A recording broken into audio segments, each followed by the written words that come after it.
5,000 से ज्यादा स्कूलों को एक दूसरे स्कूलों में मर्ज किया जा रहा है, गांव के स्कूल को दूसरे गांव में भेजा जा रहा है, दूर किया जा रहा है, या 27,000 स्कूलों को बंद करने की प्रक्रिया चल रही है। इसकी चर्चा मुझे लगता है सबको है। मैं सरकार से सिर्फ इतना ही आप कहना चाहता हूं कि आप अगर दूर कर रहे हैं या मर्ज कर रहे हैं, उससे मुझे व्यक्तिगत आपत्ति नहीं है, लेकिन आपको एक काम करना पड़ेगा। जिस बच्चे के स्कूल को, जिस गांव के स्कूल को, जिस मोहल्ले के स्कूल को आप दूर भेज रहे हैं, उस गांव को आपको निःशुल्क बस की सेवा देनी पड़ेगी। उस स्कूल बच्चों को कापी देना, बांटना, जो गरीब है, शहर पढ़ने लिखने में मजबूर है, माँ बाप नहीं पढ़ा रहे हैं, हम अपनी तरफ से पढ़ाएंगे, लोगों को जागृत करेंगे। जागृत करने हमारा तरीका रहेगा क्या, जैसे बच्चा है, बच्चा विकलांग है, उसके यहाँ घर घर जाकर पढ़ाएंगे, लिखाएंगे, सबको शिक्षा देंगे। यही हमारी जानकारी है। जो हमारी सरकार है, हम सरकार से हम ये विनम्र निवेदन करना चाहते हैं आदित्यनाथ श्री योगी से और प्राइम मिनिस्टर दामोदर दास नरेंद्र मोदी जी से कि शराब को बंद किया है, क्योंकि शराब एक ऐसी चीज़ है जिसे हम हर पिता को खो देते हैं। क्योंकि बच्चा पैदा होता है ना, तो बाप का अगर सहारा नहीं रहता है ना सर, तो बहुत बड़ी प्रॉब्लम होती है। जिस बेटे के पास अगर पिताजी का सहारा रहता है ना, ये बहुत बड़ी मायने रहती है। हमारी यही सरकार से विनम्र हाथ जोड़ के निवेदन है कि सरकार को शराब जितना ही उत्तर प्रदेश, पूरे देश में शराब बंद होना चाहिए। लेकिन एक ट्रेंड चल गया है कि किसी की भी जयंती आ जाए, चल के खड़ा होकर 2 फूल का माला चढ़ा के फोटो खिंचा के फेसबुक पर डाल दो, हो गया काम। ये शशि प्रताप सिंह और हमारे अजय आर्या जी की टीम और ये अंबेडकर जी का संगठन और नेशनल इक्वल पार्टी का कोई भी कार्यकर्ता ये काम नहीं करता। छत्रपति साहू जी महाराज जी को आखिर क्या जरूरत पड़ी कि उन्होंने समाज में आरक्षण शब्द को ले आया। इस बात की जानकारी जब आप लोग इतने दूर से आए हैं तो इसकी होनी चाहिए। और मैं यह नहीं कह रहा हूं कि आप लोगों को नहीं मालूम होगा, आप लोगों को मालूम होगा। हो सकता है मेरे द्वारा बोले गए शब्द में कुछ ऐसा शब्द आ जाए जिसकी जानकारी आपको नहीं होगी। यह आजादी के पहले, जब भारत हमारा देश जो है अंग्रेजों के हाथों गुलाम था, उसके पहले 50 साल पहले छत्रपति साहू जी महाराज जी, जो महाराज के कोल्हापुर के रहने वाले थे, उनके राज में सबसे ज्यादा पिछड़ापन था।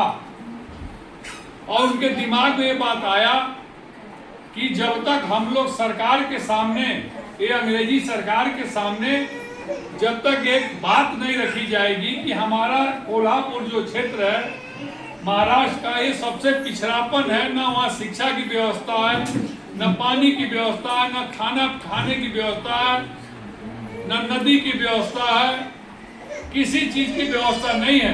उन्होंने एक प्रस्ताव पारित किया कि सबसे पहले कोल्हापुर के लोगों को सरकार द्वारा मिलने वाले सभी चीजों में आरक्षण मिले। और आरक्षण का मतलब ये नहीं है कि वो जाति के आधार पर आरक्षण मिले। उन्होंने अपने क्षेत्र के सभी पिछड़े लोगों को, पिछड़े लोग जो पिछड़ रहे थे और जिलों की अपेक्षा, उन लोगों को ज्यादा से ज्यादा सरकार की सहूलियत मिले। उसमें शिक्षा सबसे सर्वोपरि रही कि शिक्षा सर्वोपरि इसलिए रखा गया कि हम पढ़ेंगे लिखेंगे तभी हम जवान होंगे, और जवान होंगे तो हम फिर मजबूती हमारे अंदर आएगी।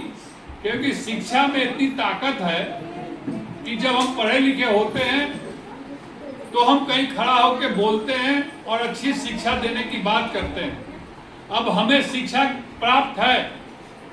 आज आरक्षण दिवस है, पूरा देश छत्रपति शिवाजी महाराज की गुणगान कर रहा है। अब यही हम शुरू कर दे बीजेपी, सपा, बसपा, कांग्रेस, तो आपके आने का कोई मतलब नहीं निकलेगा। लेकिन आज देश में नेताओं के अंदर एक बीमारी आ गई है कि हंसुआ का बियाह में खुरपी का गीत गाते हैं लोग। ये बताइए, हंसुआ का बियाह हो रहा होगा, अब आप खुरपी का गीत गाइएगा तो उसको समझ में आएगा? नहीं आएगा। तो आज आरक्षण दिवस है, तो हमको आरक्षण के बारे में मुझे क्यों जरूरत पड़ी आरक्षण की, और आज भी आरक्षण की क्यों जरूरत है, इस बारे में हमको जानना होगा। इसलिए हम लोग आज छत्रपति शिवाजी महाराज को, साहू जी महाराज को आज हम लोग इसलिए पूज रहे हैं और याद कर रहे हैं कि इन्होंने ही आरक्षण की अलख को जगाया, तब जाकर एक समान विचारधारा सभी जाति धर्मों में बना।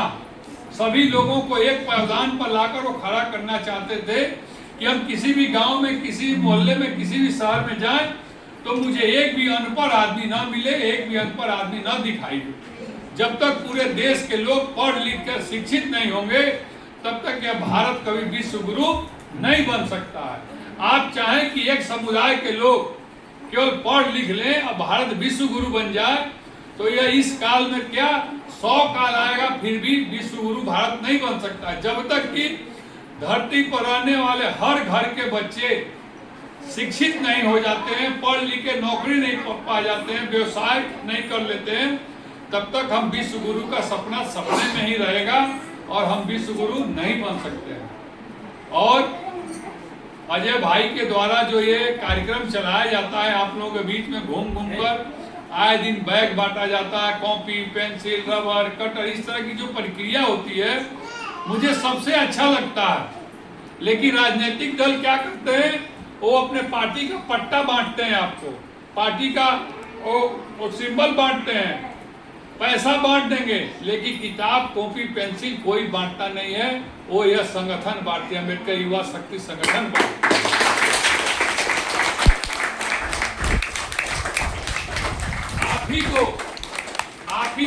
आप लोग आज यहाँ बैठे हैं, आप ही लोगों को कहीं और बुलाकर और अपनी बात बताने का लोग प्रयास करते हैं। आपके दुख को, आपके दुखी होने के कारण को बताने का काम नहीं करते हैं।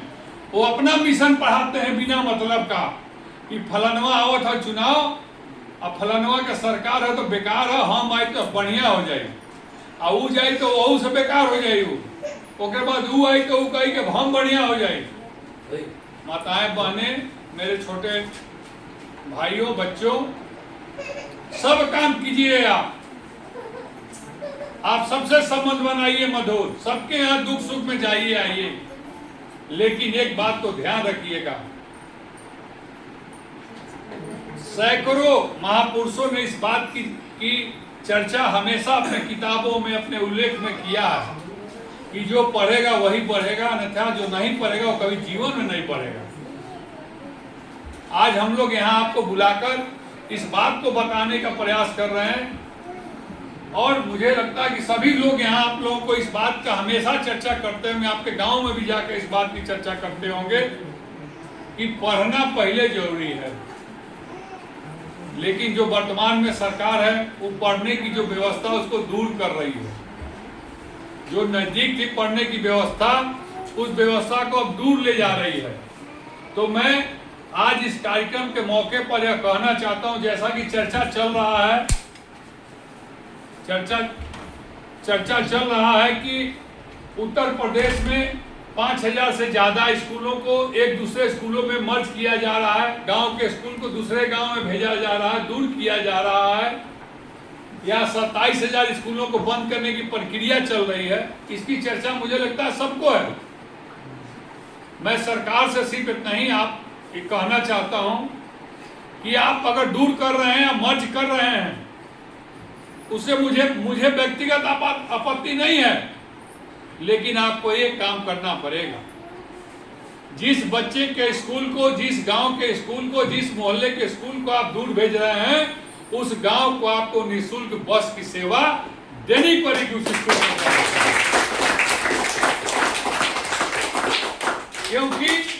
क्योंकि जब हमारे बगल में स्कूल था तो 1 मिनट या 2 मिनट में स्कूल में बच्चे को छोड़कर आदमी चला आता था, अन्यथा बच्चा समझदार हो जाता था तो खुद जाता था, खुद चला आता था।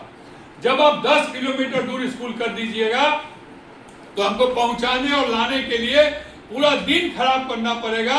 तो हम रोजी रोटी कहाँ कमाने जाएंगे और बच्चे को कैसे पढ़ाएंगे? हम दिन भर बच्चे को लाने और ले जाने में समय बर्बाद कर देंगे, तो इससे हमारा बहुत नुकसान होगा, देश की जनता का बहुत नुकसान होगा। अगर सरकार इस विषय पर चिंता नहीं करती है तो हम लोग भी कुछ ना कुछ आगे चलकर किया जाएगा। सरकार का ध्यान हम लोग आकर्षित किया जाएगा कि आप जिन जिन स्कूलों को दूसरे स्कूलों में मर्ज कर रहे हैं वहां के लिए निःशुल्क उस गांव से बसें आप व्यवस्था कीजिए, ताकि गांव के लड़के बस में बैठकर जाएं सुरक्षित होकर और पढ़कर गांव में अपने आए सुरक्षित होकर। जिस तरह प्राइवेट स्कूलों में आपने देखा होगा 20-20 किलोमीटर दूर तक के बच्चों को लाने के लिए प्राइवेट स्कूल वाले उसका शुल्क लेकर और बच्चों को उठा कर अपने स्कूल में ले जाकर पढ़ाने का काम करते हैं। और हमारी सरकार कमजोर नहीं है, धन से भी कमजोर नहीं है, मन से कमजोर जरूर है कि वो नहीं चाहती है कि गांव के बच्चे लड़के पढ़ें। आज आरक्षण दिवस पर मुझे बोलने पर मजबूर किया जा रहा है क्योंकि देश में एक बहुत जबरदस्त चर्चा चल रही है हर जनमानस के अंदर कि आखिर उत्तर प्रदेश में स्कूलें क्यों बंद की जा रही हैं, दिल्ली में स्कूलें बढ़ाई जा रही हैं, मध्य प्रदेश में स्कूल खोले जा रहे हैं, यूनिवर्सिटी खोले जा रहे हैं, व्यवस्थाएं बढ़ाई जा रही है, लेकिन उत्तर प्रदेश में क्यों स्कूलों को मर्ज किया जा रहा है या बंद किया जा रहा है। मैं कहना चाहता हूं कि मर्ज करने के पीछे क्या राज है और बंद करने के पीछे क्या राज है। यही साहू जी महाराज जी बता के गए थे, यही बाबा साहब बताए थे, यही सावित्रीबाई फुले ज्योतिबा फुले ने यही बताया था कि आप स्कूल को ही गांव से बंद कर दो। आपके स्कूल में अगर बच्चे नहीं हैं, आप कहते हो कि स्कूल में बच्चे कम हैं, तो बच्चे कम हैं तो बच्चों को ज्यादा से ज्यादा संख्या में आप सुविधा देंगे, अपने आप बच्चे स्कूल में जाने का काम करेंगे। आपसे अच्छा क्यों प्राइवेट हो जा रहा है, जो आपके ही सरकार में आपके ही मालिकाना हक में वो स्कूल प्राइवेट स्कूल भी है, लेकिन आपसे अच्छा क्यों कर रहा हो, आपसे ज्यादा पैसा भी ले रहा है, आपसे ज्यादा महंगा फीस भी है, किताब कॉपी पेंसिल भी आपसे ज्यादा महंगा है, उसके बावजूद भी आपके स्कूल में बच्चे क्यों नहीं जा रहे। इस कमी को ढूंढने के बजाय आप स्कूलों को मर्ज और बंद करने का काम कर रहे हैं। सर हमारे गरीब समाज के लिए, जिनके पास शिक्षा की आर्थिक स्थिति खराब है, उनके लिए सरकारी स्कूल खुला था और उस स्कूल को बंद करने के पीछे दो ही मकसद हो सकता है कि हमारे गरीब समाज के लोग जहां हैं, जिस पौधान पर खड़े उससे नीचे चले जाएं, ऊपर आने का काम न करें। आज इसीलिए मुझे याद करना पड़ रहा है, इनको नमन करना पड़ रहा है कि इन्होंने अलग जगाया था कि पढ़ो लिखो आगे बढ़ो, और आज हम उसको भूलते जा रहे हैं। और आज बड़ा बड़ा फोटो लगा के झूठे का माथा टेक रहे हैं आप लोग, जाकर दुनिया को बेवकूफ बना रहे हैं फेसबुक मीडिया पर, इंस्टाग्राम और रील पर। नहीं, एक काम नहीं होना चाहिए। प्राइवेट स्कूल के तर्ज पर उससे भी बढ़िया, हम प्राइवेट का नाम ही ना लें, प्राइवेट वाले कल हो के नाम ले कि हम लोग अपना स्कूल सरकारी स्कूल के तर्ज पर बनना चाहिए, न कि सरकारी स्कूल वाले कहें कि हमको प्राइवेट के तर्ज पर बनना चाहिए। इस बात की चर्चा गांव गांव आप लोगों को करने की जरूरत है कि मुझे स्कूल चाहिए। अगर आप स्कूल दूर ले जा रहे हैं तो बच्चों को ले आने की व्यवस्था और जिम्मेदारी और सुरक्षा सरकार की होनी चाहिए। और आरक्षण तो जिसको जिसको मिलता है वो मिलता ही रहेगा और बढ़ेगा आरक्षण, लेकिन दिमाग में बात को बैठा कर रखना है कि मुझे आरक्षण के दम पर नौकरी नहीं पाना है, हमको अपने दम पर नौकरी पाना। आरक्षण तो पीछे से हमारे साथ है। आरक्षण एक संवैधानिक प्रक्रिया है, बिना पढ़े लिखे लोगों को आरक्षण का लाभ नहीं मिल सकता है। उसमें भी आरक्षण का लाभ लेने के लिए भी आपको कुछ ना कुछ पढ़े लिखे होना पड़ेगा, तभी आपको आरक्षण का लाभ मिलेगा। आप सोचिए कि घर में बैठ के स्कूल न जाके हम आरक्षण का लाभ ले ले तो कतई आरक्षण का लाभ आपको नहीं मिलेगा। उसके लिए भी आपको पढ़ना पड़ेगा और उसमें कंपटीशन पास करना पड़ेगा, क्योंकि आरक्षण पाने वालों में भी भीड़ बहुत ज्यादा बढ़ गई है। अब उसमें आरक्षण पाने के लिए आपको मेहनत करना पड़ेगा, पढ़ना और लिखना पड़ेगा। यही छत्रपति साहू जी महाराज जी ने हम लोगों को देकर गए हैं, जिसका सिलसिला चलता आ रहा है, जीवंत चलता रहेगा। इस आरक्षण को कोई माई का लाल, इस संविधान को कोई माई का लाल बदलने वाला अब धरती को फिर से पैदा नहीं होगा, क्योंकि आरक्षण और संविधान के पक्ष में 85% लोग हैं, 90% लोग हैं, 95% लोग हैं। तो कैसे 5%, 10%, 15%, 20% वाले लोग आरक्षण को खत्म कर देंगे, संविधान को खत्म कर देंगे। इस बात को हम लोग को समझना पड़ेगा। आपके साथ पुनः बाबा साहब को, छत्रपति साहू जी महाराज के चरणों को नमन करते हुए अपनी बात में समाप्त करता हूँ। जय हिंद, जय भारत।